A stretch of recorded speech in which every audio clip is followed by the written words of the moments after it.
Hey everybody, welcome to this Quick Start Basics for Network Marketers, the 10 Core Commitments. I am Beth McCarty, the coach for network marketers, also called the Shrink of MLM, and Jeffrey David Gamble of My Leadership Network. Our purpose is to help people grow, to educate, equip, and empower entrepreneurs and create independent servant leaders. And we're so happy to be here with you and share this with you to help you deepen your business and help you grow a successful, thriving team and have a lot of success and make a lot of money and change a lot of people's lives. So our goal is to help you build a strong and profitable business, especially with the 10 core commitments. But before we get started, let you know what's coming up this week. First of all, just a debriefing moment for what happened today. The leads class, the leads training that Jeff conducted. We had 4 hours of real intense training. I think most of you here were on that class, but if you weren't, you may be able to catch it next time it comes around.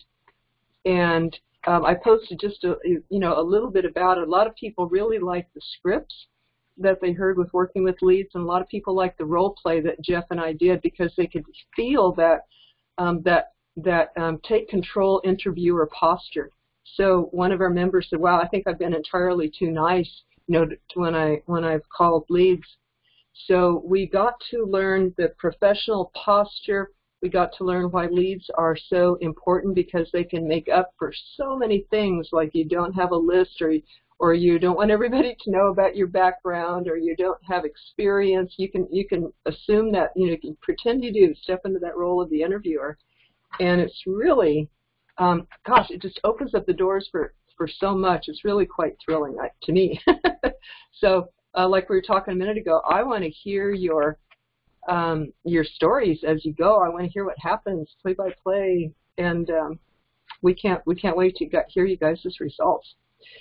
So there is a private Facebook group for that, and people are in there asking questions now and saying, what do I do in this or that case? So that is totally invaluable, that follow-up that you get after the training, because there are questions to ask and things that come up. So Jeff's available to coach you guys on that.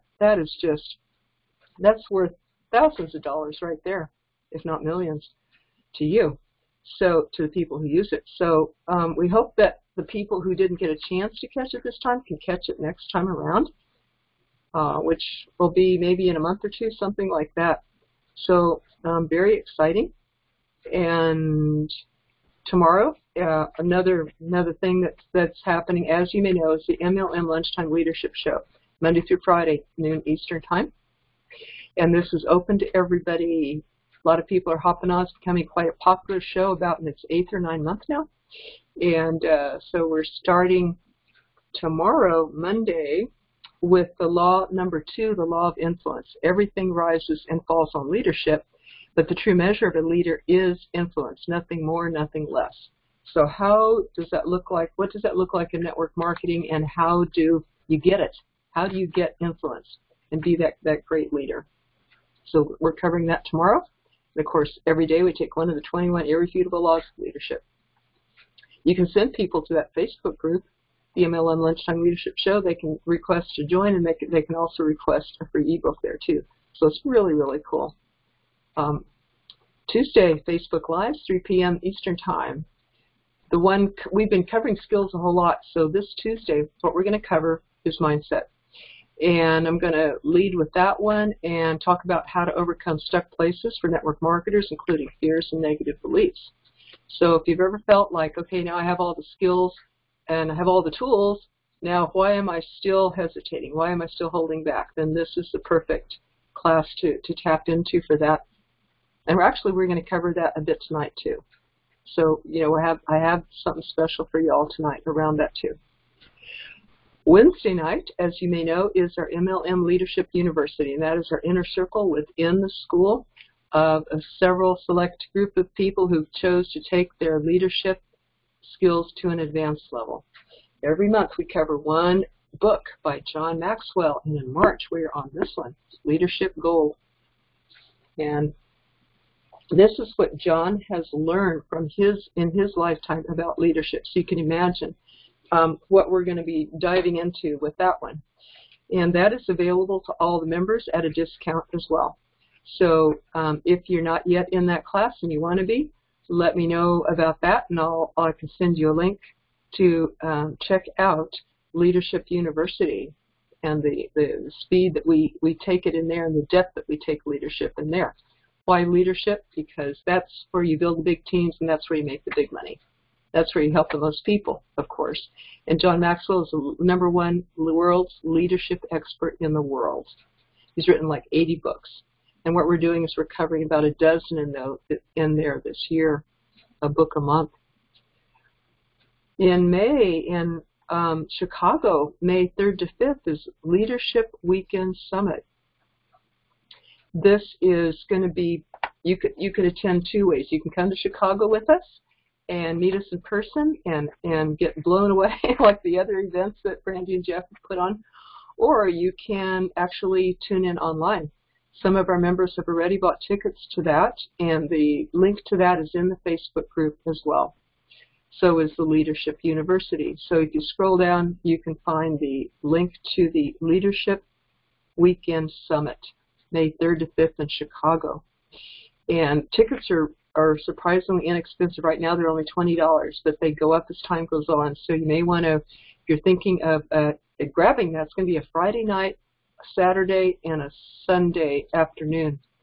So we've had breakthroughs of the last 2 live events that we've done. People just love them.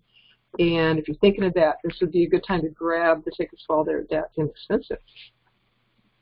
The 10 core commitments that we're covering tonight that we're covering in this class. Every Sunday night we take one of the 10 core commitments. And the 10 core, these are the tried and true basic principles, fundamental foundation for network marketers, tried and true over decades. Can't go wrong with these, and yet they contain all of the skills and the mindset needed for network marketers.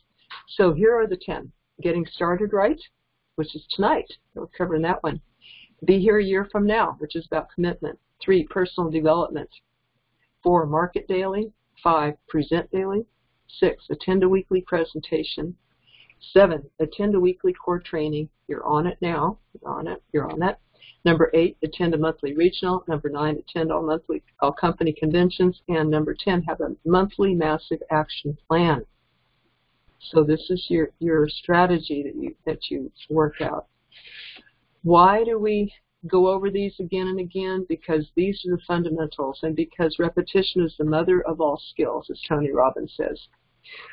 We invite you to attend these classes until you can teach them to your team. Until you've mastered this, you teach them to your team. We believe that we go deeper and deeper each time and get different aspects all the time. So sit back and absorb, grab a pen and paper, really learn this. When you have attended or watched all 10 of the 10 core commitments, please give me a Facebook message, because we have a certificate for you that it announces your achievement of attending or watching the replays for all 10. Now we have 4 levels of certificates, 4 levels of this. So once you do 10, then you can work on your second 10 and your third and your fourth. We have Jim Bailey in here who's now working on his third.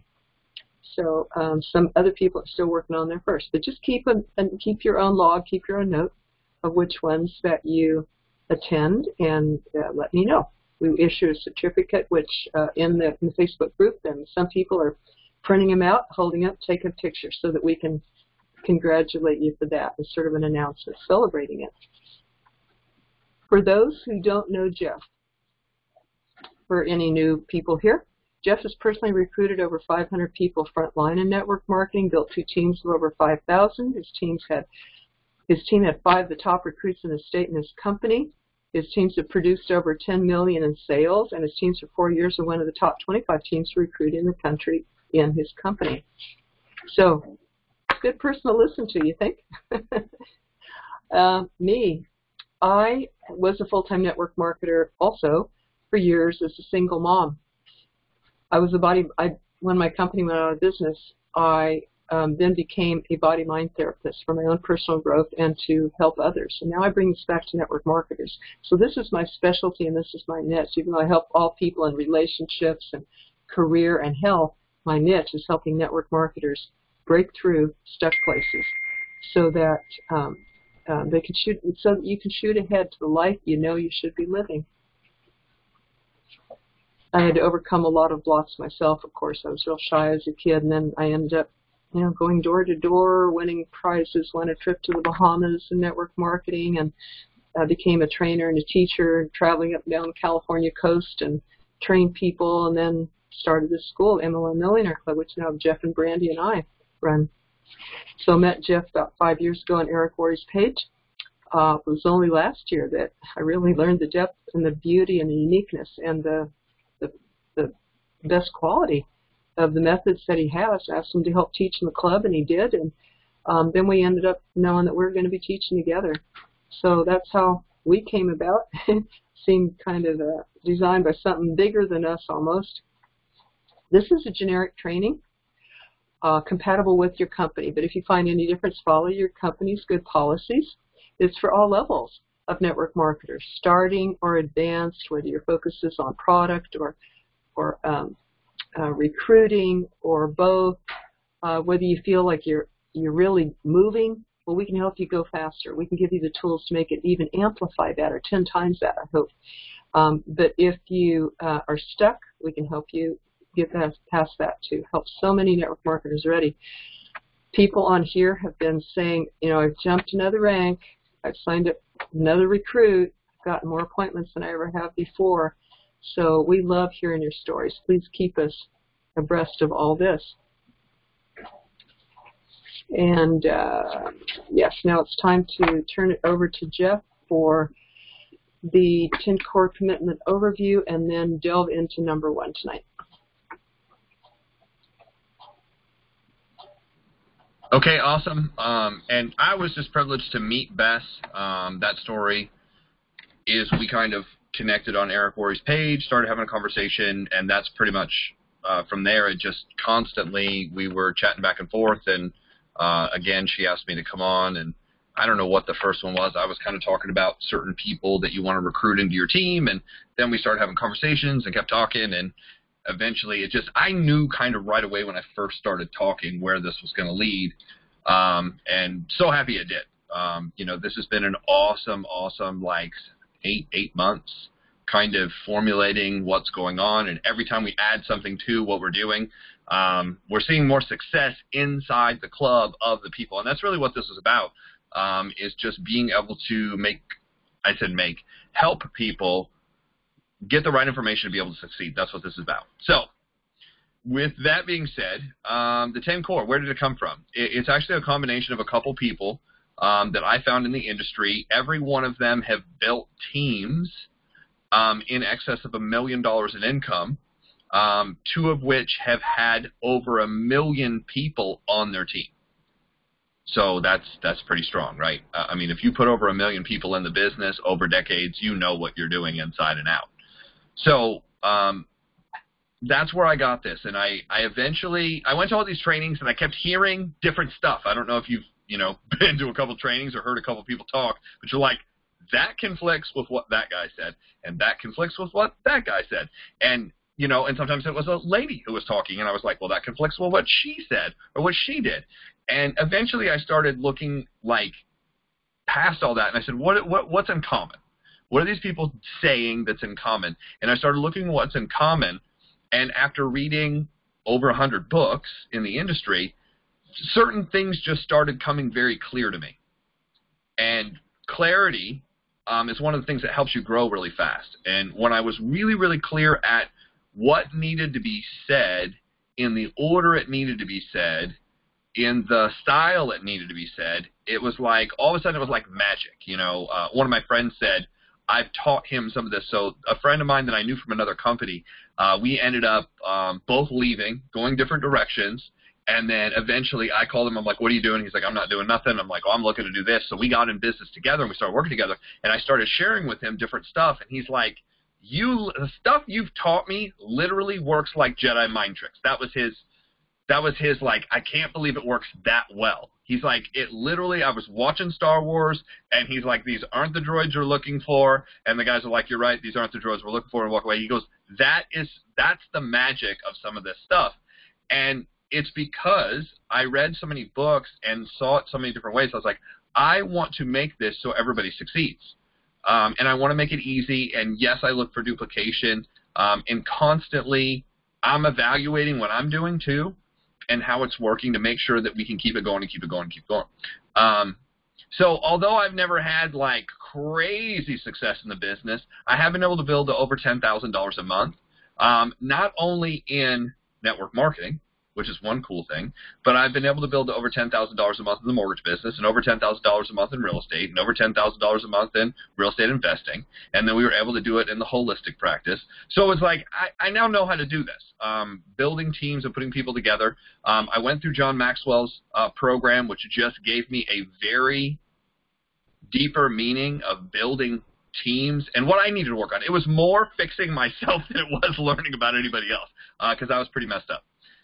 So once I got that down, that's what formulated this. And there were 10 things, and Bess went over them here a minute ago. Number one is getting started right, and we'll go into depth in that on the second half. The second thing is be here a year from now. So what my mentor taught me is he's like, doesn't it make sense that if you want to be where the leaders are at, you physically have to be where the leaders are at? Meaning if they're all in Tennessee, you want to go to Tennessee. If they're all on a training like this, you want to be in a training like this. So he hammered this. He's like, if you want to work with me, you must be at the training. He's like, I will love you. I will like you. I will help you when I can. But if you want to spend time with me and you want me to work with you, I'm going to ask you to commit to showing up. I was like, well, that's pretty, simple. And he's like, but what's easy to do is easy not to do. I was like, okay, that makes sense. So he's like, I want to see that you're going to be here a year from now doing the deal. Not just sitting here, but actually physically working, because it's only through work, as he said, there's only so much knowledge that's going to come in before you have to do something on the outside to kind of evaluate, do I really know what I know? And that's really what, it's like you test it. You hear it in class, you write it down, it internalizes, you finally like, I think I got it, and then you go out and try it, and when you go out and try it, meaning you're actually going out and prospecting and using the favor script and doing things, then you're getting this feedback of how to tweak it. And it's only through doing it that you'll learn how to do that. So, that's second core. Third core is personal development. And it just so happens that all of my personal development, a lot of it's behind me. There's another huge bin of personal development over here, and then there's stacks of books in different places in my house and different places in my life, the stacks of books and tapes and CDs, and there's actually a trunk in the very back that is 2 feet deep and 3 feet wide and 2 feet from there. It's huge, and it's all cassette tapes.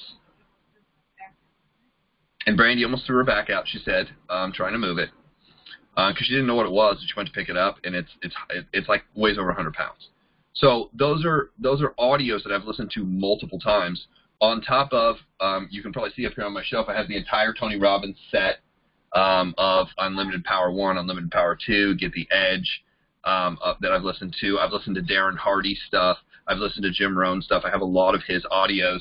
I also have some of John Maxwell's original, like, there's a story inside of one of his books when he decided to actually create an audio series, because, like, people were like, man, we really like this. He goes, well, how many people would like to sign up for, like, an audio newsletter? And people were like, yeah. And he had everybody in the meeting. He goes, what I realized is there were, like, 100 people in the meeting, and 99 of them actually put their email down that they wanted a weekly audio. He goes, so I started a weekly audio system. He goes, I didn't know how to do that, but I just started it. Those are some of the originals that came out. I found them in it wasn't Goodwill, it was like half-price books. They were like 30 cents each, and they were originals. People didn't know what it was, so that happens. And then I have spools of audios that I've recorded off of YouTube that I've listened to. So, it's just consuming the content. I got into a habit of listening to something every single day. And here's the thing, it was a lot easier for me to listen than it was to read. Reading was much harder because of my ADHD, because of my hard-headedness to learn. It was much harder.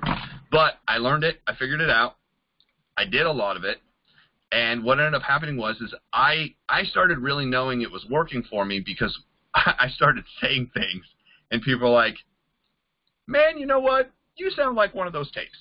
And that was actually a compliment. You sound like one of those audios you listen to.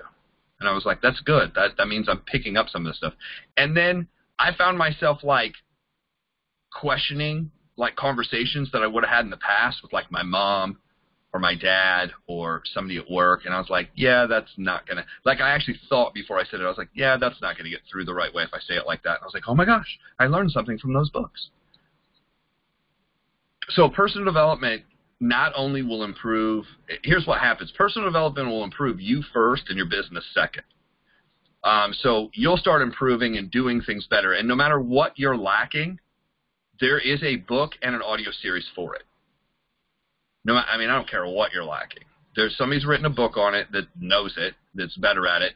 So I say stick to the classics at first. And what I mean stick to the classics is stick to the Jim Rohn, stick to the Les Brown, stick to the John Maxwell. You know, if somebody's been in the industry for over 30 years, they're a good source, meaning they've stood the test of time. So it's even though it seems like outdated, it's like the information still works because it's people skills. Zig Ziglar. There's a lot of people out there, but I'm just kind of naming off some of the giants in the industry. You know, some newer faces. There's the Grant Cardones and there's the Gary Vaynerchuks and things like that. They're a little bit more out there and abrasive, so you just kind of have to find who you relate to. But listen to an audio every single day. And there's a couple things you want to pick up. Yes, you want to pick up the content of what they're saying, but you also want to pick up the cadence, which is the speed at which they say it, the tonality at which they say it. Because I've found successful people talk differently than non-successful people. And I mean, that's kind of weird, right? They use different vocabulary. Their clarity a lot of times is different when they speak, which means they think first and talk second, which a lot of us don't do. A lot of us talk out loud while we're thinking. I still do that. And then it doesn't make sense. And people if people are constantly asking you what you're talking about and they don't understand you, that's a pretty close, because, I mean, for years, people are like, I don't understand what you're talking about. That was a sign that I was not clear in saying it. And it took a long time to get that information in before it started coming out. So the idea is the more you put in, the better it'll come out. You know, some of us need a book a month. Some people need a book a day. I was a person who needed a book a day, you know, or a book every 6 hours. 2 books a day. Just to kind of straighten myself out because I was a mess. So from there, that is core number 3. Core number 4 is market daily. You want to market every single day. So whether you're doing leads, which we just talked about, or you're doing warm market, or you're doing the 3-foot world, you want to market every day. The easiest thing to do now is Facebook. You can start conversations. Oh, my gosh. You can start 50 conversations a day. I don't suggest doing that because that's too much. But you can start these conversations every day. Do 5. Do 5 a day. Do 5 conversations a day. Meet people. Hey, how are you? What's going on? Use form, family, occupation, recreation in the message. Hey, or friendly. Hey, how's your day going? I see that you're in Kansas. I see that you're in Kentucky. I see that you're in Indiana. I see that you're in Shoals. I see that you're in, you know, wherever you're at. That's really awesome. How are things down there? What's the weather like? You know, how are the potholes? You know, up in Indianapolis, the potholes have gotten so big, they're selling 3-bedroom, 2-bath potholes. You can actually sign up, rent one out. Somebody's thinking about Airbnb in one. They're money makers. You can live under the ground. I mean, it's silly, but it's kind of true here. So you know, you're friendly. You see what's on their Facebook page, and you like different things that's there. Find people that have things that you like. Join groups. If you're in a travel company, go join travel company groups. If you're in health and wellness, go join health and wellness groups. If you're in beauty stuff, go join modeling places and people who use your stuff and find out about them and talk to them. If you're into trucks and guns and beer and camping and hunting, go join, you know, a bunch of groups, because there's groups like that. You know, join the things that you like doing, and that's where you're going to meet other people who like doing them. I have a pretty diverse group of stuff that I like. I mean, it is really out there, from, traveling and working out and fitness and science and health and personal development and, outdoor and target shooting and different things. I mean, I like a lot of different stuff. So I joined all these different groups, and now I've been able to meet people and talk to people all over the place. I'm not necessarily trying to sell every person that I talk to, but I'm marketing to every person by learning what they do and who they are. 3 to 5 people a day, it'll change your life. Using that form, friendly, how's your day, what's going on? Then you go into occupation. I see that you like some of the same stuff I do. What do you do for work? How long have you done that? What do you like about it? Then you go from that to recreation. Well, what do you do when you're not working? I see that you like that particular vacation or that particular thing. So I constantly ask questions to people. Hey, I saw that you were at that restaurant. Was it good? Was it expensive? What was it like? I saw that you just took a trip to the Bahamas, or you were on a cruise. Where did you go? Who was the cruise line? Tell me about it. The quality of your communication has to do with the quality of your questions. I learned that from John Maxwell. So I got really good at asking a lot of questions. Not too personal, too fast. Just generic questions at first, and then my thing is it's 80-20, 80% generic, and then after you get through that 80%, then you can go 20% and ask some specifics. So if you asked 8 questions that were generic, you're able to ask 2 questions that are a little bit more specific. And then eventually it gets into, hey, you live in Florida. That's awesome. Chris, you live in California. Can you do me a huge favor? I know my company's expanding out there, and I'd love to be able to share with you what I do, so if you ever run into the right person, and people say, well, how soon can you do that? As soon as you know you have rapport. Some people are able to build rapport like that. I've got good at it. I was terrible at it in the beginning. I've gotten good at it. It might take you a while to get good at it, so you don't come across as weird or creepy, or you ask the wrong question in the wrong order. Here's the thing. There's 2.5 billion people on Facebook. You can screw this up a lot and still do good. Just start in an area where you don't like people. I'm just kidding. Actually, I'm not. You can do that. So from there, we're going to go to, that was 4. 5 is present daily. You want to present your opportunity at least once a day when you're serious. I use the crawl, walk, run, sprint. Crawl, 15 presentations a month. That's every other day. Walk, 30 presentations a day. 30 presentations a day. A month. If you're doing 30 presentations a day, you're teaching this class, I'm quitting. Bess, we're done. Bring that person on that can, if you can present 30 times a day. It's 30 times a month. That's once a day. 45 times a month. At that point, what we call that is you're running. You're at a pace. You're running every day. You're moving. And here's the thing. When you get to 15 will get you moving, but you're probably not going to beat attrition. 30 will get you moving, and you'll beat attrition, but barely. At 45, you will beat attrition and then some. Attrition is the rate at which people get out after they get in. So if you're bringing 2 people in and 3 people are quitting, that's attrition.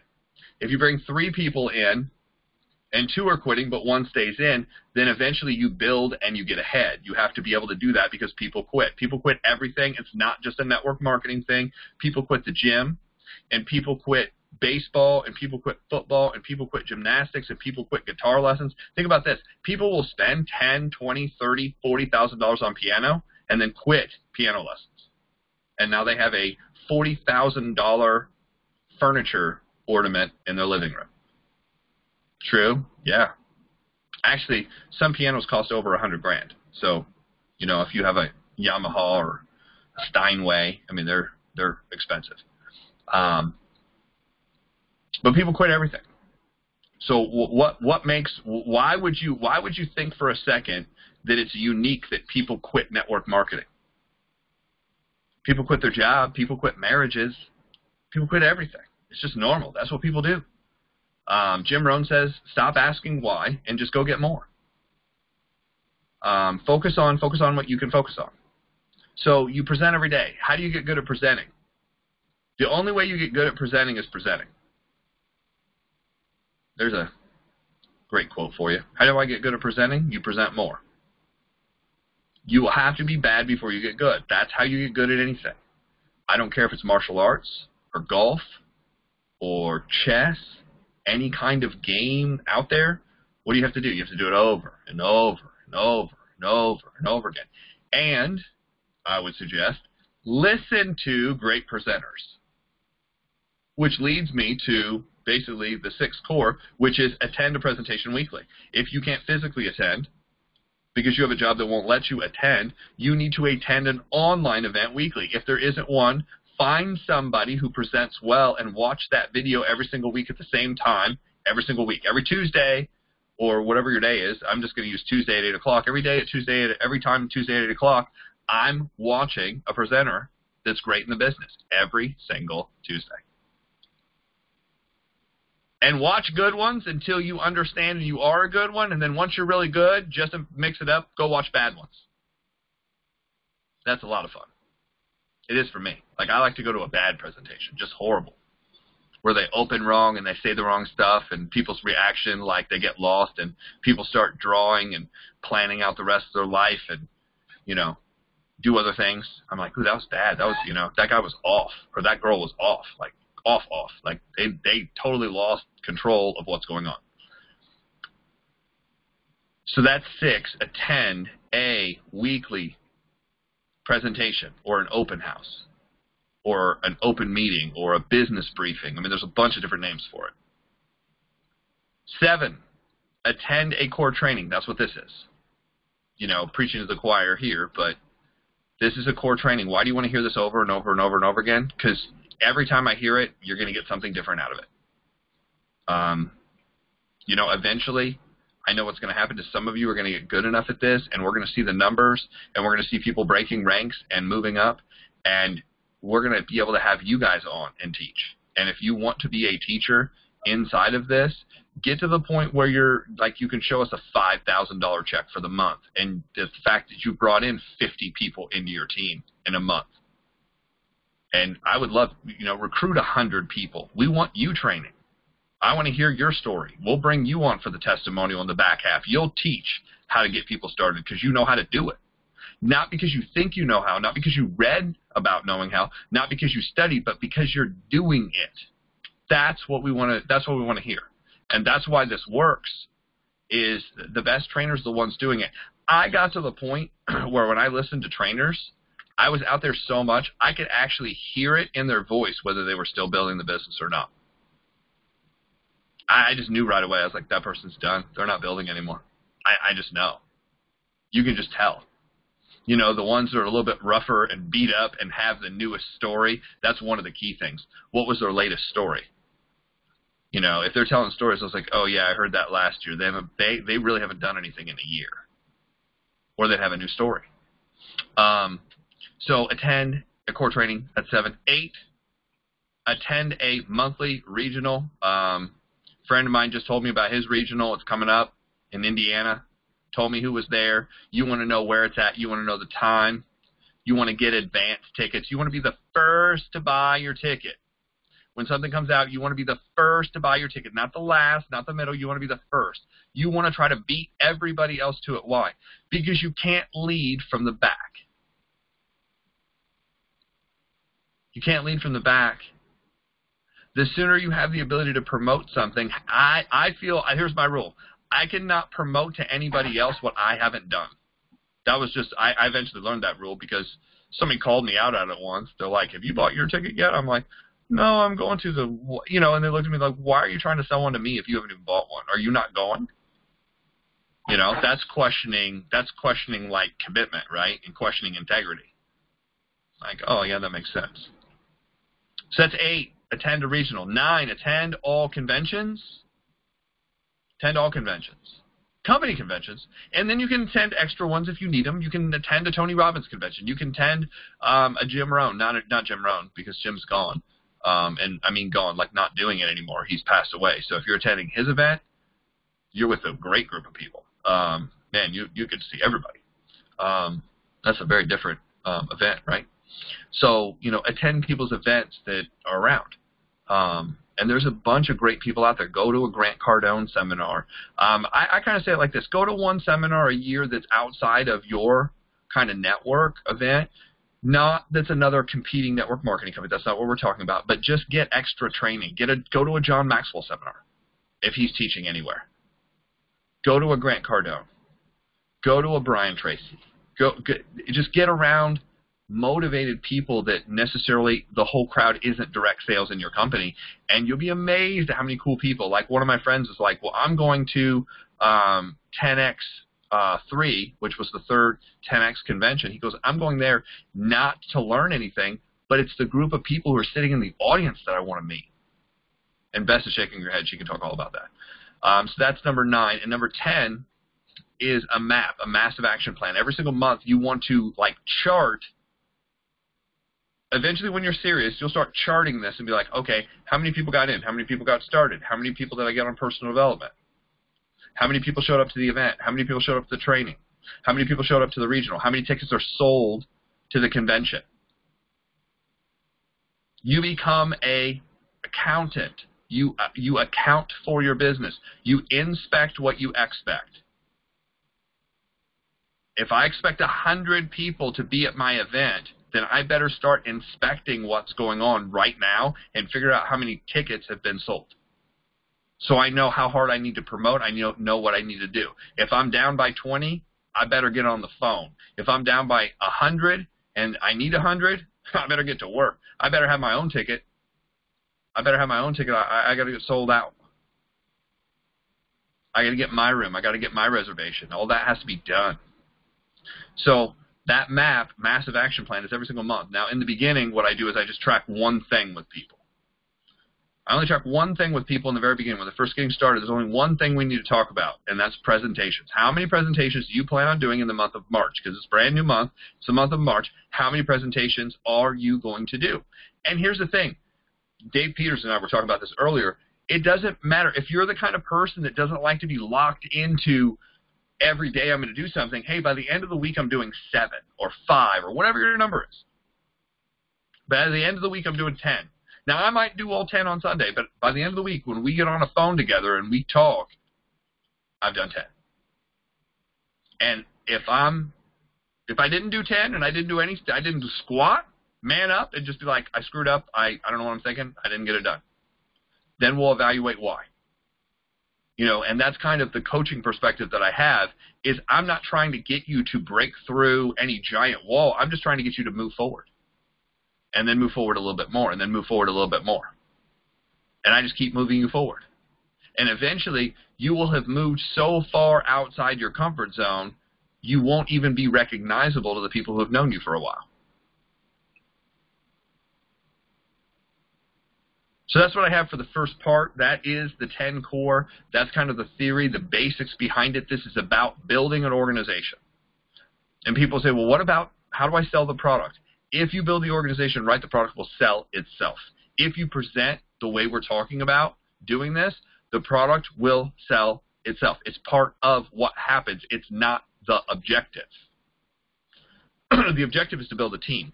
The objective is to build a organization of a lot of people doing a little bit over a long enough period of time. So with that, I will open this up back to Bess. Hey, Jeff, Bess? thanks. Thanks for that overview. And I simply, right now, just want to welcome the new people who popped on. And Lisa Rauch just joined us. Awesome. And Karen Bird, welcome. Steve Redden, Francisco, Pasha, Ignacio, Adrian, welcome you guys. Since we came on, since we welcomed the original group. And also, whoever is at 509, I'm not sure what that number is, 509-289. We welcome you, and the number at 521. So I'm not sure who these are, but later on we'll open up the lines and hear from you too. So that was an overview of the 10 core, and now we're going to go into number 1, which is getting started right for you and your new recruit. If you don't have a team yet, you will if you use this stuff. Back to you, Jeff.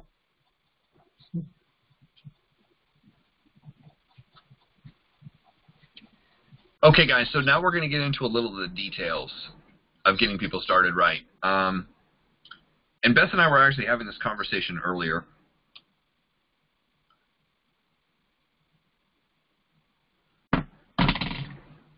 is, the majority of us need to stop worrying about getting other people started and start worrying about us getting started. And what I mean by that is, what is your personal plan to get started? If you haven't gotten really started up until now, what is your plan to get started immediately this month? And the first decision you have to make is, what am I going to do? If I do get started, what does getting started look like? And the easiest way I found to get started is to be able to make a list of this first 10 people we're going to talk to, figure out exactly what we're going to say to them. And if they do want information, where are we going to take them? Where are we going to lead them to? So here's what I found. Number one, we make that decision. What am I going to commit to activity-wise? Am I going to show 15 people for the month? If you're going to show 15 people for the month, then you basically need a list of 10 people immediately, and you're going to show 5 people this week. Now, why do I say 5 this week? Well, typically what I find is, don't you find that anytime you set a goal, you end up coming in a little short of what you thought you were going to do? People don't get back to you. People's timing isn't right. There's all these different things that happen, and it just doesn't happen for you the right way. So what I do is I set my goal for 5. I work and I start, the activity it takes. I start text messaging people now. I start sending out text messages or sending out Facebook messages now. Now? Well, if I'm talking to people I know, I could send out some messages right now. I have some friends that stay up late. Be like, hey, we need to talk. What's going on? I need a huge favor. I'm looking at, getting going in something, and I want to tell you what we're doing. So if you run into the right person, you can refer me. I use the favor script. And you better know your presentation, So if you don't know that, that might be something. Get all the words down first. So what I do is I kind of package this together. I find out what is the missing piece that I'm missing, and what do I need to work on. Some people need to work on the how do I get started, what do I do, and we're talking about that. Some people need the actual presentation itself. Well, I don't know the presentation. Well, guess what you need to learn? The presentation. There's 5 things to that presentation. The company, about half a dozen things on the company. Who started it? When was it started? How was it started? Why was it started? How much is it doing? Meaning what kind of volume? Where is it located? Half a dozen things. Then we go for the need in the marketplace. What is the need? Is the need because, is it beauty? Is it health? Is it fitness related? Is this a big industry that people are looking at? Is it a disruption in the world? Are people changing their buying habits, changing the way they're doing things? What's going on? Explain the need, give some statistics. Not a million. 3 to half a dozen is plenty. Then you're looking at the products or services themselves. What are the products? How much do they cost? What is the competition? Where do you get them from? Why are yours better than everything else out there? What has it been known to help with? Here's some people who used it, and here's what's happened. Pictures, pictures, pictures, pictures. Pictures and results, and pictures and results, and pictures and results. Being able to show a picture. If you're in a weight loss company and you can show people losing weight, that helps a lot. Man, I just looked at a guy. He's not in the MLM Millionaire Club, but I know he's been on our lunchtime calls and stuff like that. And I've had conversations with him back and forth. But he just put up a guy who, in the last 12 months, has lost 174 pounds. And he had the before and after picture, and it was incredible. Incredible. And he's like, it's all due to this detox, fitness, health program, and here's the stuff I'm taking, and they listed it all out. And I was like, man, anybody that's like, I can't do this, I'm too heavy, I can't do this, I can't get started. This guy was over 450 pounds and lost 175 pounds. Like, it was like, I was like, dang, this is one of the most impressive testimonials. Like, if you can't sell using this is incredible. Now, there's a lot of products out there that are talking about pain related and how this helps and that helps. Obviously, keep compliant, but stories, this is what the lady was dealing with, to start out with, and now she's using this product, and I'm not saying it's this product, but she isn't doing anything else that we know of. So it's either a miracle, divine intervention, or it's this product she's taking, I'm saying. Right? So you can kind of jokingly say it. without saying it. You don't use the word cure. You don't use diseases. It can help. This may help. May help is the key word. This may help. Look at how this may help this lady. And you can put on there, for compliance purposes, I'm not allowed to say it cured, but look at what happened. You tell me. Like, that's a good way to say it. Right, Dave Roeder? He's like, yes. And I just said that because you're the second one down on the screen, and your name popped up. So, getting started. So we go through this presentation. We're in the product side, and then we go to the compensation. This is what screws a lot of people up, because people are like, I don't know how to talk about the money. I was like, well, what are the different ways your company pays? I mean, do you have a retail end? Yes. Then you say, and we have a retail end. So you get to buy it, and what's the discount? Well, it's on average it's 20%. Said, so we have retail, on average it's 20%. That's the first thing that you say. I said, do you have a preferred customer program? They're like, yeah, we do. How does that work? Well, if you're a preferred customer, you get this discount. Okay? So if you're a preferred customer, you get this discount. What do you have to do to become a preferred customer? Nothing, just sign up. What do I have to commit to? You have to commit to this. Then you need to tell them that. Preferred customer, here's what you get, here's what you have to commit to. So okay, so there's now we got two. What else? How else do you get paid? Well, you can get paid in the comp plan, in the binary, or in the trinary, or in the up, down, sideways, aluminum foil. You know, I mean, there's so many different comp plans. You get paid in the comp plan. I said, okay, so you get paid to build a team. And they're like, oh yeah. I was like, well, rather than saying upline, downline, PV, BV. So I've got a really funny thing.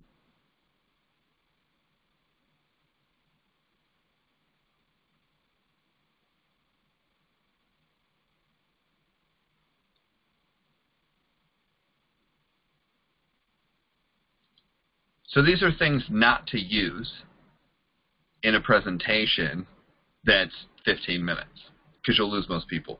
Don't mention no PV, no BV, no TPV, no GB, no end of month, no right side, left side, weak side, strong side, no 3 that get 3, no holding tanks, no chargebacks, no 50-50 splits, no 1/3, 2/3, 40-60, no packages, home meetings. Don't talk about demos and upline and downline, because that's all lingo. No stars, gems, crowns, clubs, crowns, parties, making lists of friends. Don't mention that stuff inside of a presentation. It's irrelevant to what you're doing. We get paid retail. There's a percentage off. We get paid as a preferred customer. And if you have this many customers, you get your stuff for free.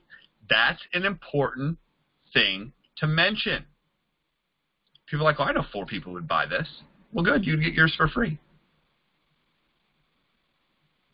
Then there's team building. There's team bonuses. If you build big enough, we even have a car payment. If you build bigger than that, we give out trips. Do I talk about $1 million bonuses? No. No. Why do I not talk about $1 million bonuses? Because then it doesn't seem real. If I'm talking to somebody who's not inside of direct sales network marketing, who's not used to the flashy cars and not used to the incredible money and the bonuses, I don't talk about that. I say, look, some of the top people in our company make multiple 6 figures, some over that. Oh, wow. They make a lot of money. So, I mean, the top performers.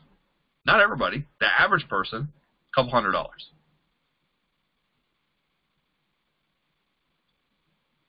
The last thing is the T. The T is timing and talent. Timing. Hey, this is one of the best times to get in because the company has done this. This is one of the best times to get in because they just launched this incentive program. This is one of the best times to get in because I'm building it.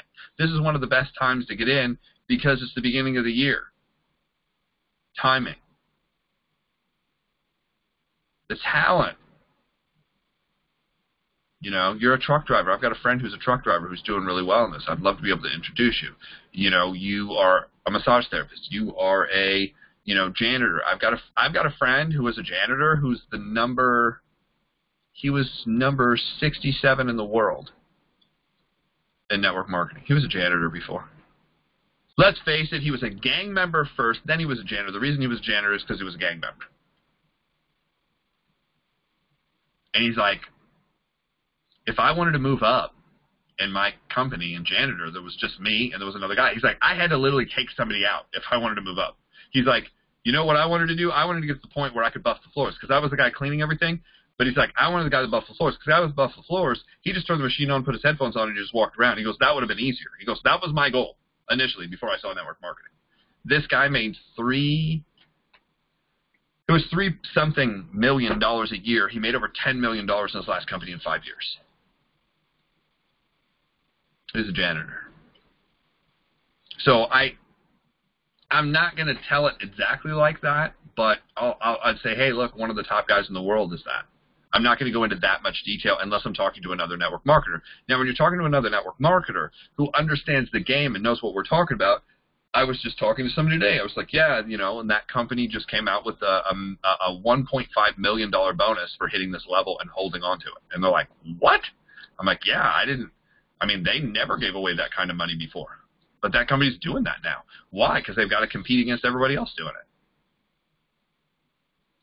You know, a lot of companies have car programs. I was like, I've got personal friends that have already hit the car program that I'd love to be able to introduce. That's the talent. I want to tell them about who we're working with.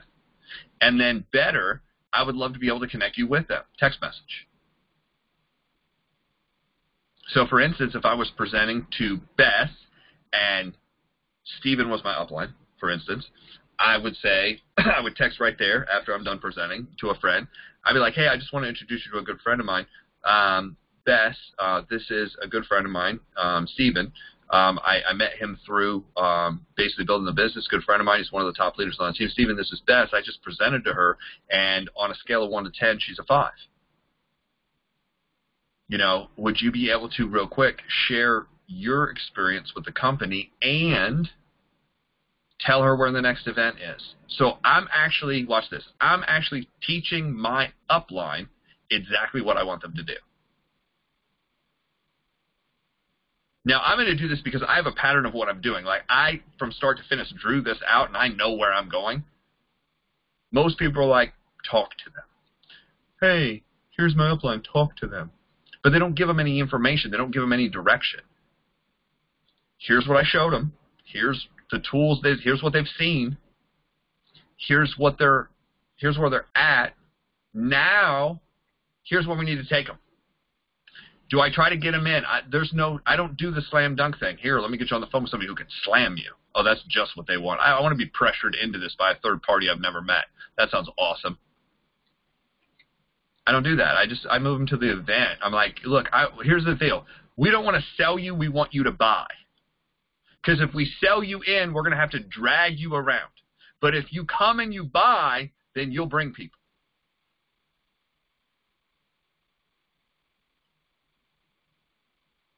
And we do that again, and we do that again, and we do that again, and we do that again. And that's the monotonous hard part, is that's the hardest work. That's the work in the business. And it's over and over and over, and it's ugly, and it's messy, and it's not necessarily fun, and you'll start looking for other ways to make it exciting and do it, and you'll look for ways to avoid doing it.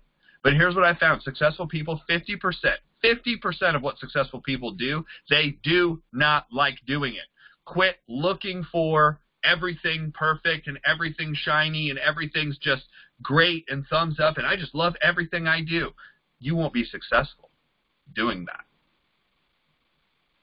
You might be happy, but you won't be successful. And I mean financially and super financially. Like, you can make a living doing that, but you're not going to make great money.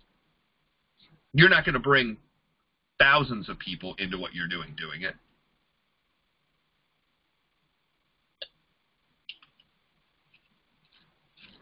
And too many people are worried about, well, I just don't have enough people.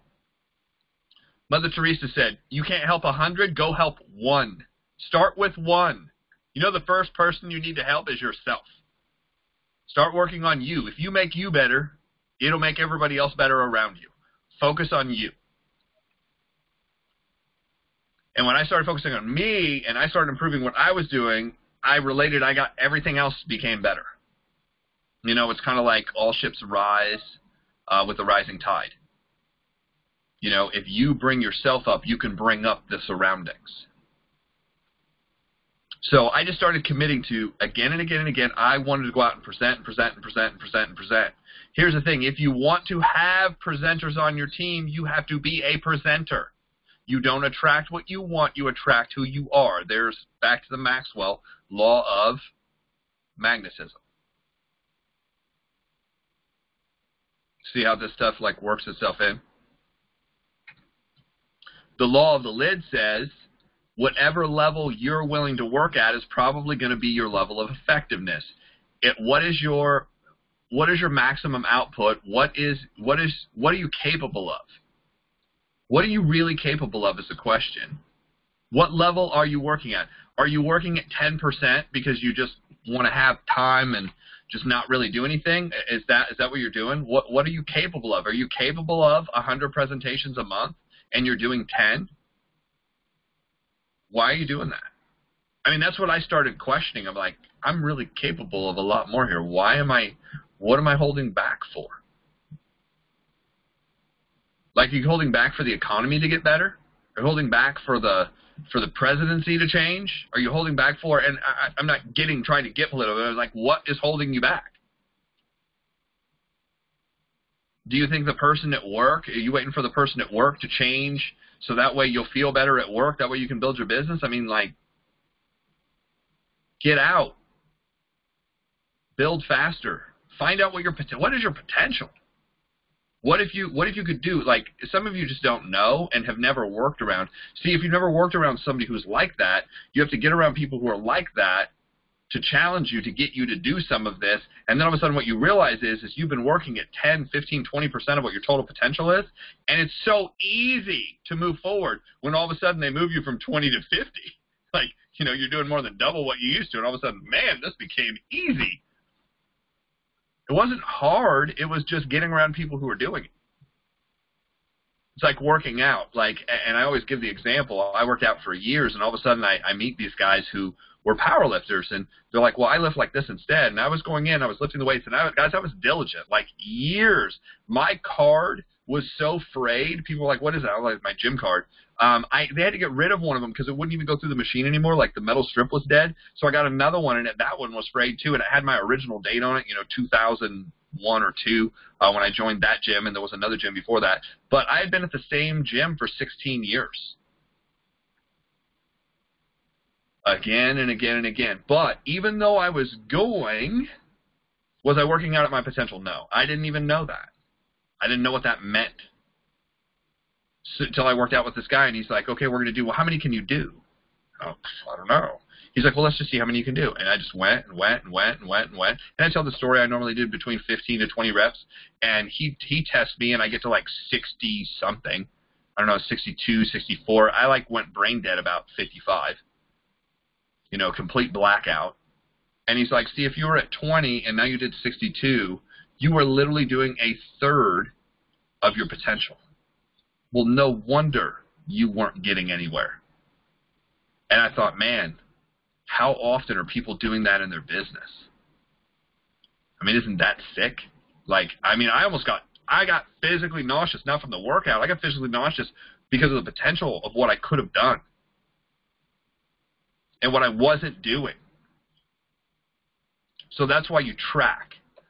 So the first thing is you commit to doing something. The next thing is you're going to track what you're going to do. When you're really serious about getting started and you're really serious about getting moving, you're going to get a notebook.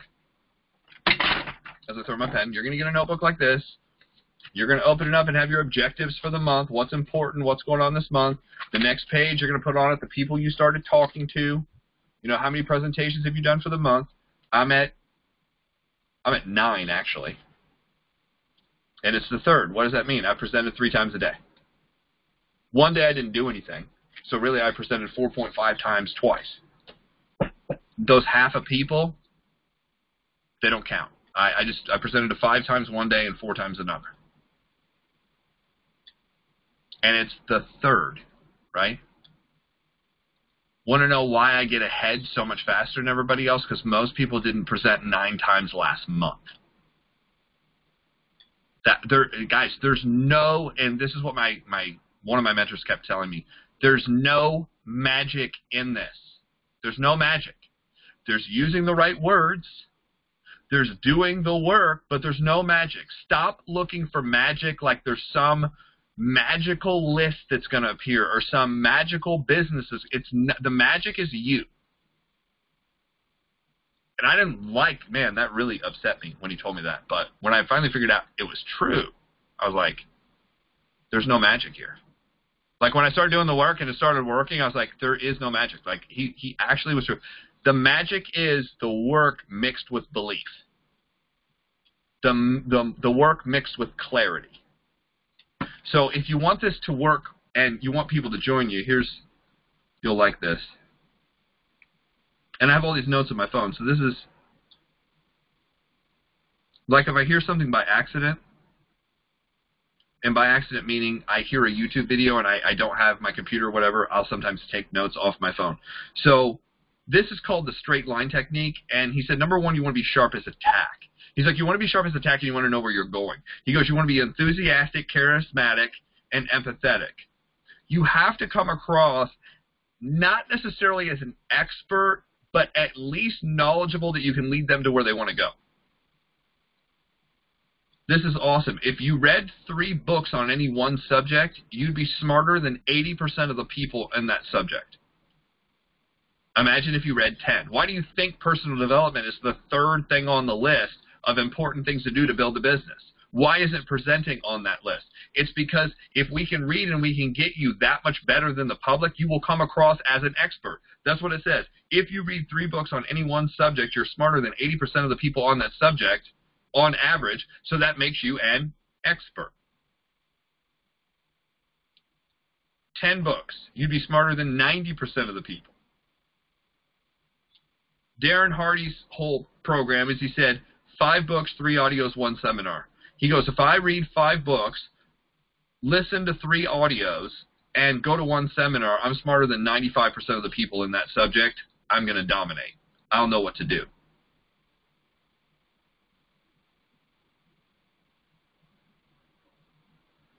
So the product's priced right. You got to ask yourself that when you look at your company. Are the results people are getting, are they true? Are they placebo? If the results are real, move forward. Are you going to offer way more than others do? Why should people, Dave, why should people join you? You got to know that. So here's how you build a team. Know what to say. You're going to use a script. Know who to say it to. You have an avatar. Know how to train. Have a system.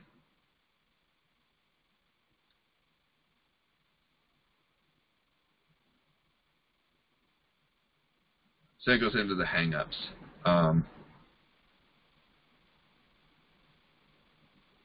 So 4 things to success. Number 1 is vision. What will your life be like? 2, manage your state. So number 1 key is having a vision of where you're trying to go. Number 2 is managing your state. What does state mean? State is your emotional state. Are you on, positive, and focused, or are you mad, depressed? Do you just kind of float all over the place? Bess will tell you this. How do you control your state? One of the ways you control your state is physiology. Physiology means it's the way in which you stand, the way in which you breathe. Has a lot to do with your thoughts. If I made every single person right now get down and do 10 push-ups, and you had to do that every 10 minutes, you would change your state very quickly. You'd also be very mad at me within about 10 minutes. But it would change your state. If that's what it takes, that's what it takes. Change your state. Control it. Can you manage your state no matter what's going on in your life? That's really the key to success. Right? No matter what's going on. Car breaks down, same state. Bill gets lost in the mail, same state. IRS sends you a letter, same state. Somebody from a foreign country calls you and says that they're the IRS, same state. Can't find your keys, same state. This is the stuff that affects people. This is why people don't succeed, because they get emotionally attached to stupid crap and it has nothing to do with them succeeding. It's not that network marketing's hard, it's life's hard. So you want to be sharp as a tack, enthusiastic, and you want to come across knowledgeable as an expert. Here's the 3 states that you need to convey. Number 1 state you need to convey is clarity. Clarity, I know what I'm doing. I know what this is about. Number 2 is courage. Courage is I'm willing to tell you about it. And the last one is certainty, which is also clarity. Certainty, clarity, conviction. 3 states. It's a process. Number 3 is belief. What do you believe? What you believe has a lot to do with who trained you growing up. And here's what this one trainer says. He goes, what if I could give you an owner's manual to operating your life? That's a lot of what Tony Robbins does. He gives you the owner's manual. He goes, what I'm going to do is I'm going to give you the owner's manual to how your body and mind operate, and I'm going to let you be in control for the first time rather than all this other stuff.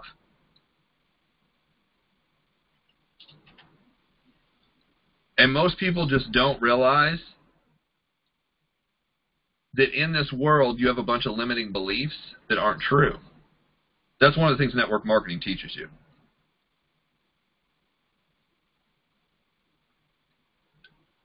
And in a moment, you can become powerful. So that's changing your state. You can go from not knowing to knowing in a moment. You can go from not believing to believing in a moment. It only takes a second to figure it out and do it once you learn how to do it. 4 is strategies.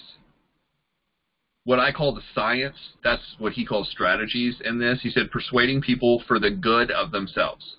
He's like, don't persuade people, because once you know, guys, I'm going to teach you stuff that can be dangerous. And the reason it's dangerous is I teach people techniques that can get anybody to buy anything at any time. Like, I haven't taught all that in here because you guys aren't ready for it. Bess was actually talking to me about this and using this certain technique to be able to influence people. And I'm like, that's good, but it's not good here because these are new people. Some of them haven't figured this out. That can be dangerous. But once you get to a certain level, we can teach you stuff. You can become dangerous in this industry where you can influence people for the wrong reason. Because if you get really good at this, you can do that. Now, the good news is if you want to influence anybody, you can. The bad news is you probably should.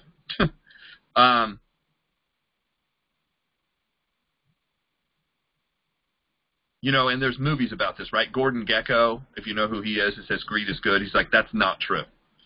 He's like, do not.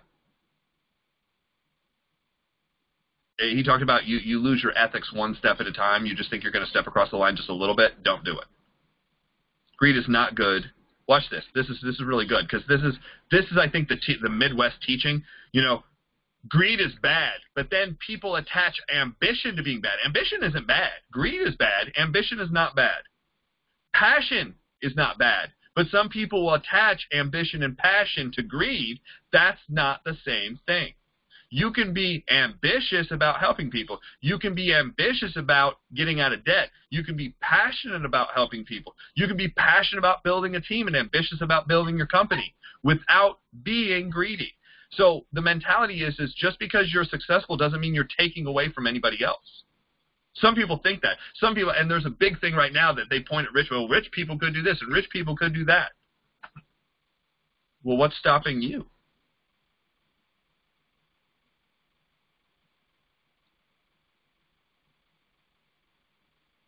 It was kind of funny because Grant Cardone talked about that. He's like, if you're poor, you're selfish. Because the moment you're pointing, he's like, think about it. Every time you hear somebody who's poor, what they're talking about, well, that person, it always starts with I. He's like, see, you're talking about yourself already. Selfish. What are your standards? What are your standards? You know, glue is standards. Those are the musts you have in life. I must have this. Some people must have enough money to eat and live, and that's all they want. That's the Midwest mentality. Some people are like, my must is I must make 6 figures. I must. Like, there's no, I will work every hour until I get to 6 figures. Some people have the exact same feeling towards $10 million. And the funny thing is, it really isn't any harder to make $10 million than it is 100,000. It's just a different dollar figure of what you're marketing and selling. It's a bigger team. It's doing the same thing over and over again. It's finding 100 people who will do what you did to get to 100 grand. There are bad values and there are good values. We're not going to go into what the bad values are. You can imagine those. But good values: giving, family, freedom, helping people. You can't necessarily erase bad beliefs, but you can replace bad beliefs. I thought that was really good. Goal setting is an activity. Goal setting is a level. The more activity, the more you'll go up another level. Thought that was really cool. So that was something I just recently went over, and those were the notes I took off of it. That wasn't planned. I just heard it, and I stopped it, and I rewinded it, and I watched it, and I took all those notes down. Because I was like, oh, I'm going to be able to use those somewhere. So with that, guys, that's about, getting started. You get out, figure out what you're going to do. You get out your list. You commit to it. You tell some other people about it, and then you get to work. If you don't know the presentation, when's a good time to learn the presentation? Right now. Not tomorrow. Look at it tonight. Say, do I have this written down? Do I have a presentation anywhere? If I don't have a presentation anywhere, I need to make one. Who do I need to contact to get this presentation done and fixed? Let's get it done. So with this, I'm going to turn this back over to Bess to wrap up, close out, and then we'll do some Q&A. Thank you, Jeff. This blends a lot over into what I was going to share too. That responsibility. As we go, we learn more, we get more power almost, and there's a greater responsibility to use it for the good of the whole, not selfish. I think that's my great defining difference. Doing John Maxwell's work and Grant Cardone and all that, that word keeps coming back to me to identify the places where I am selfish or where I am a servant to life. And am I thinking of my own good or the good of the whole? So that's, if I break that law, I'll tell you it comes back to bite you. And the farther that you are along or the bigger you break it, the more pain as a result comes back, the more that you lose. So we want to take care how we use the information and make sure that it is for the good of the whole, not just oneself. To me, that's the definition of responsibility. It's not selfish. But the good of the whole can include the needs of the self, so we don't negate ourselves either. Just this morning, I was coaching a lady, and we identified some basic steps to get started because she's been in network marketing, but now she's about to come into this school, and she has the ES book, and we identified, okay, your steps are simple. She's ready to build. She wants to build fast and go directly. And I said, we have the best methods I've ever seen to do that. The best methods in all of network marketing to my knowledge. So I said, always get a yes book. Okay, we identified 5 steps for her to get her started fast. One is open your book. Really work with pages 5 to 12 because that contains the favor script and the 10-minute how to do the 10-minute presentation. So first, read those 7 pages. Second step, write your 10-minute presentation. That may take an hour or two from your company's information to make sure that's compliant. Third, attend these classes. Or if you're in a different time zone than this, hear the replays every week. So she committed to do that as number 3. Number 4, decide how many presentations you're going to do a day or a week. And commit that to somebody. Tell somebody that. Tell your upline, your mentor, us as coaches, tell the group here by putting it in the Facebook group. And you can post that in there and say, I commit to do, like Donnie Howard, Donnie Howard commit to do two presentations to new people a day. And below that, she would post the date. She'd write a new comment every day. And like today is March 3rd, 2019, 2 Ps.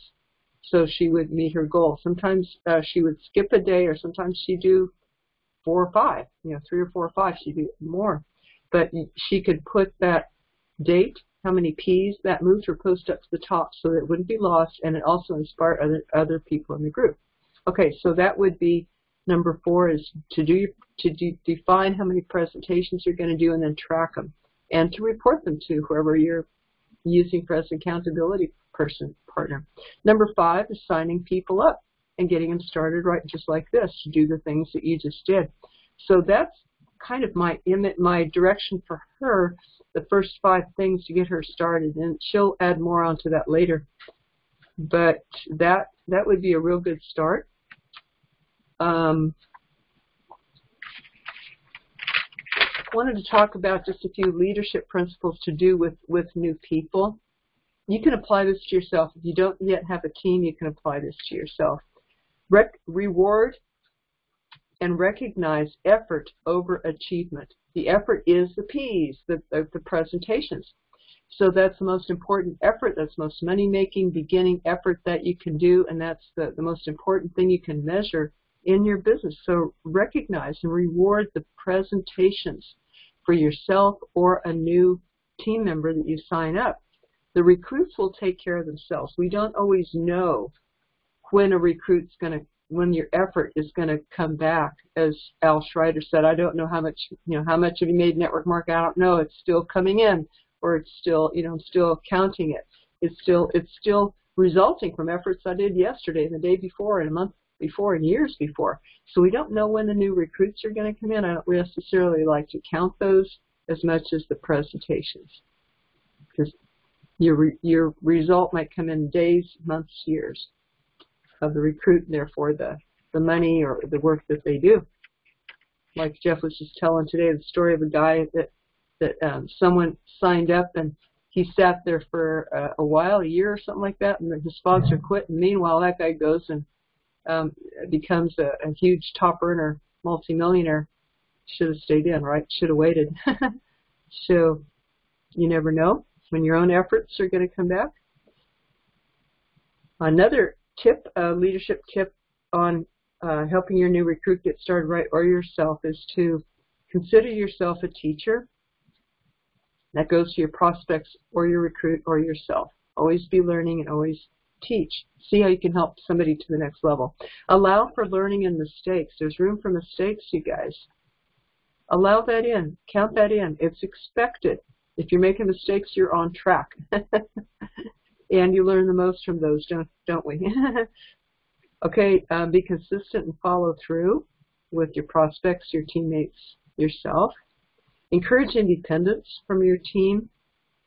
Always look to see, well, am what I'm doing, is it encouraging independence or dependence? And of course, you want to work towards independence. Put yourself out of a job. Encourage personal growth. That's our third core commitment. Be a model of honesty and integrity. Nurture their gifts and talents or your own.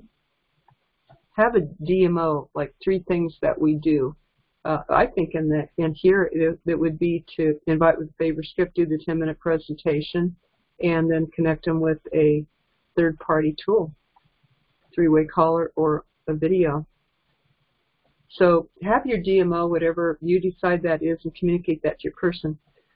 Endeavor to listen first and talk second. And ask the right questions, as Jeff was saying, but endeavor to listen a lot more than you talk. Learn about your person. Eat together if you can. I would really like the idea of having a barbecue in your backyard and inviting people over, especially people who have done their presentations or earned a certain amount of recognition from you. Play together when you can, like go bowling or do something hard. Even go do volunteer work together, pick up trash on the highway or something. People have done that. Be a collaborator versus seek to collaborate with your teammates rather than control. So what if you don't have a team? I want to address that for a minute.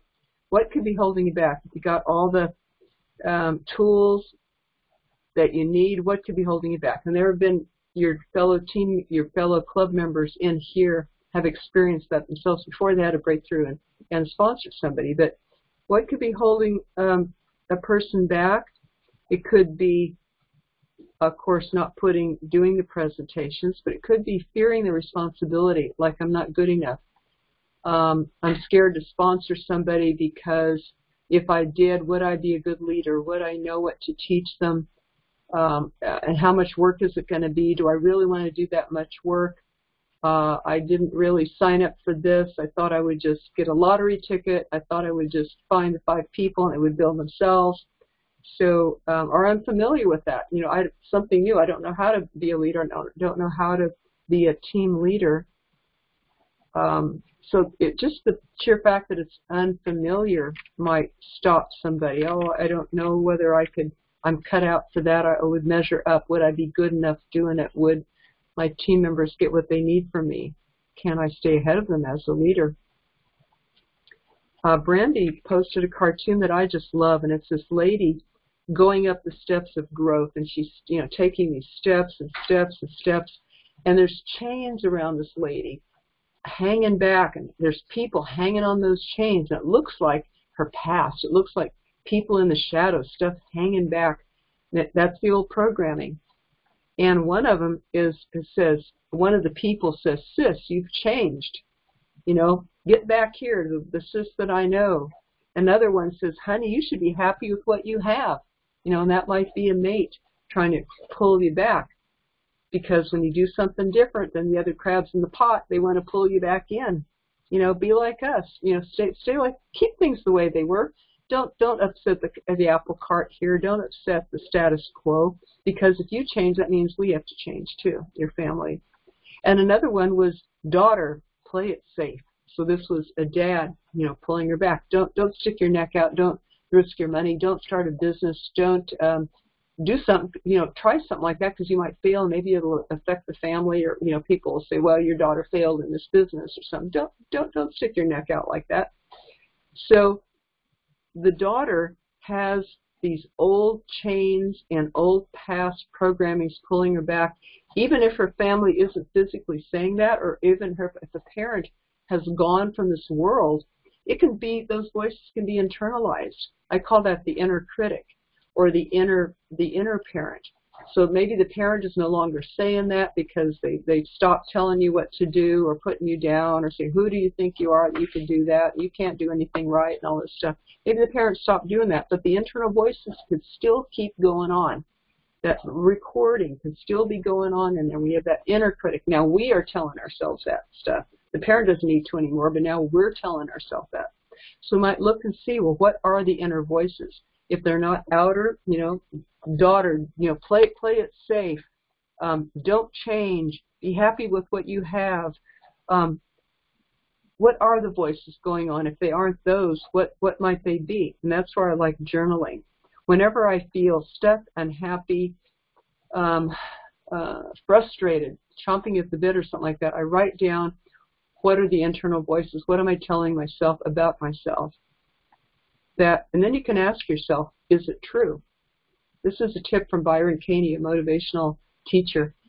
She always said, ask yourself, you know, take a look at those judgments you have about yourself, or even about other people. Because if you haven't about other people, you do that yourself. It said that when I judge myself, that's a clue to the unhealed parts of myself. So she goes, judge, because then you get it out, and then you can see it, and you can really look at it. So write it down, your judgments about other people, because they're really about you too. And then she says, ask yourself, is that true? And how can you know that that's true? Right there, that busts your judgment. It busts that negative belief. Don't let your past define you. Those chains pulling the girl back, and the shadowy figures of her past. What if you could start each day fresh, like a fresh canvas, and have a chance and not bring the old along with you? How would that feel?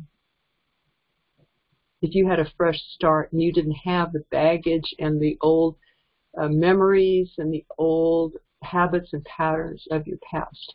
What if you could cut those loose and start fresh, like a child does, you know, or with a fresh canvas to paint? So cut those loose.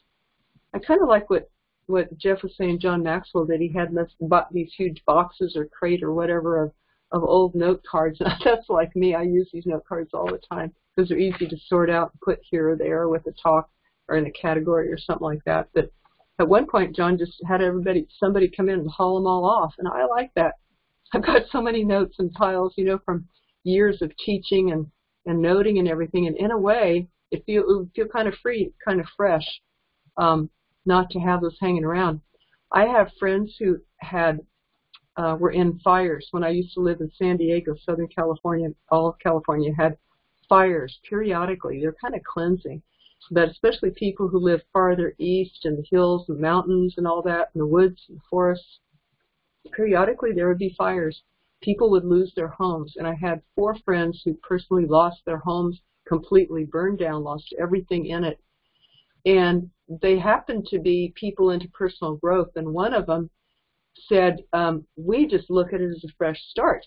They lost everything, every bit of clothing, furniture, everything of the past was gone.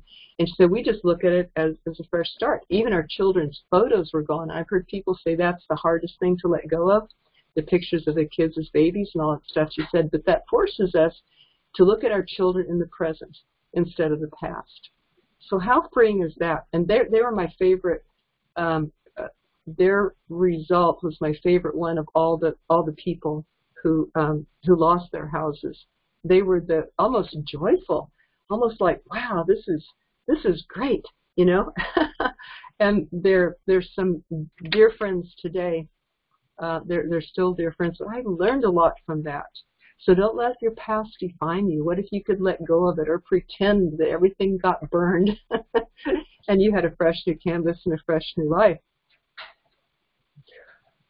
The physiology. Yeah, Tony Robbins, I've seen him 3 times, and he had us jumping around and bouncing. So you can change your physiology in a moment. You can change your depression. You can change your funk that you're in. You can change the inaction.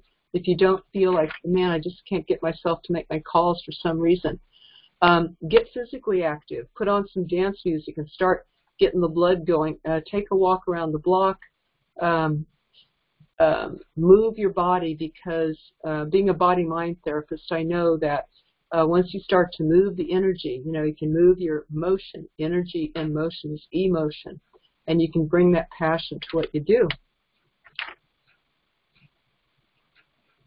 A quick answer, if you feel stuck, is to slip into service. That's my attitude. If I feel stuck, I'm thinking of me, like Jeff was saying, that's selfish. So my tip about flipping that over and getting unstuck, a quick tip, is to think of service. And to do that, I think of the people who are in trouble and the pain that they're in. And if I did not share with them that day, if I did not open my mouth to the person next to me or make those calls and help the people, they might be suffering in health or wealth. And they might not know, they might have a heartache every day going and leaving their kids while they go to work every day when they really want to be home with their kids. And if I didn't speak up and offer that person an option that might help them to be home with their kids, then they might continue in pain. And that's what motivates me, is realizing how much people need what I do, and as network marketers, how much they might, their health. I mean, I've heard so many network marketers helping people with their health and changing their lives with the business too. Or whatever your product or service is, realize there's people out there suffering, there's people that need you. Probably about 95% of them do. And you have answers, you have gold. So you hold that to yourself, you let fear keep you stuck. That's very selfish. And over to you, Jeff. Oh, there is a question in the, when it's time for questions, David Roeder has one in the comments. Okay, guys, so that is, getting started right, some of the mindset stuff, but also some of the activity things to focus on. It's more about getting you started, making the example, so that way you know how to get other people started. Getting other people started, make a list of 10, help them contact, help them present, whatever it takes to help them get one person to move it to the next level.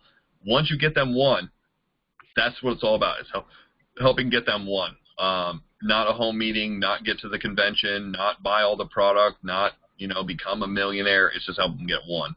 So with that, I'm going to turn the recording off. Thank you guys so much for watching, or if you're watching the replay, we actually turn this off so that way we can get to Q&A, so people don't feel that this is going to be taped and forever.